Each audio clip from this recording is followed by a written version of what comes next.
అంతేకాని వాడు వీడు సాంబడు ఏంటి ఆ కృష్ణుడు సాంబడు అంటూ విలేకరుల్ని ఒక జర్నలిస్టుల్ని తప్పుగా మాట్లాడటం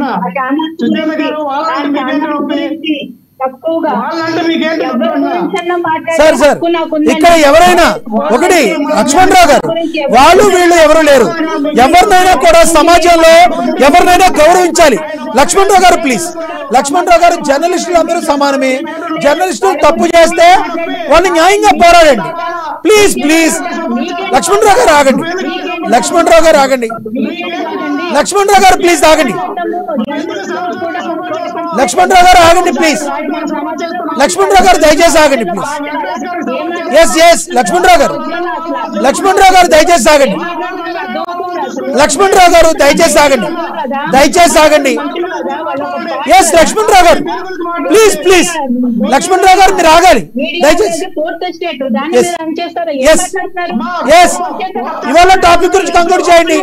సుజాత్ గారు, సుజాత్ గారు, సుజాత్ గారు ఈ రోజు టాపిక్ గురించి కంక్లూడ్ చేయండి. సుజాత్ గారు, లక్ష్మణరావు గారు ఆగండి, లక్ష్మణరావు గారు ఆగండి, లక్ష్మణరావు గారు ప్లీజ్, లక్ష్మణరావు గారు ఆగండి. సుజాత్ గారు, సుజాత్ గారు ఈ రోజు టాపిక్ గురించి కంక్లూడ్ చేయండి ప్లీజ్ ప్లీజ్ ప్లీజ్. సమయం తక్కువ ఉంది ప్లీజ్. ఈ రోజు ఖచ్చితంగా అండి విజయసాయి రెడ్డి గారు ఆయన మీద భూదందాల గురించి మేము మా కుటుంబ ప్రభుత్వం మాట్లాడుతాం తప్ప ఆయన పర్సనల్ గా ఎటన్నా పోవనియండి, ఎక్కడన్నా దూకనియండి, చావనియండి, మాకు అనవసరం అండి. దాని గురించి మేము మాట్లాడడం మాకు అంత టైము లేదు, అంత ఇంట్రెస్ట్ కూడా లేదండి. అభివృద్ధి ఎజెండా పాత్రలో అభివృద్ధి ఆంధ్రప్రదేశ్ అభివృద్ధి ఎజెండాలో మీరేం చేయబోతున్నారు? మీ పవన్ కళ్యాణ్ గారి పాత్ర త్వరగా చెప్పండి. ఇప్పుడు అభివృద్ధి గురించి మాట్లాడే ప్రభుత్వం వస్తుంది. వచ్చిన నెల రోజుల్లోనే ఇసుక ఫ్రీగా ఇస్తున్నాం. ఇందాక ఏదో అంటున్నారు ఇసుక టన్నుకు అంత తీసుకుంటున్నారు. వీళ్ళ మాజీ మంత్రి ఆయన మన కొడాలి నాన్నగారే వెళ్ళి నోరేళ్ళ పెట్టుకుని తిరిగి వచ్చాడు అక్కడ ఫ్రీగా ఇస్తుంటే. అలాగే ఏదైతే నిల్వ ఉంచిన కేంద్రాల్లో మాత్రం రవాణా ఛార్జీలు, లోడింగ్ అన్లోడింగ్ ఛార్జెస్ మాత్రమే తీసుకుంటారు. లక్ష్మణరావు గారికి కూడా కావాలంటే ఒక 4 టిప్పర్లు తెచ్చుకుని వెళ్ళి ఇసుక తెచ్చుకోమనండి, ఏమీ నష్టమేం లేదు. అనవసర ఆరోపణలు చేయొద్దని చెప్పండి. పెంచాలన్న పెంచి 7,000 రూపాయల పెన్షన్లు నెల ఫస్ట్ తారీఖు రోజునే పంచిపెట్టారు.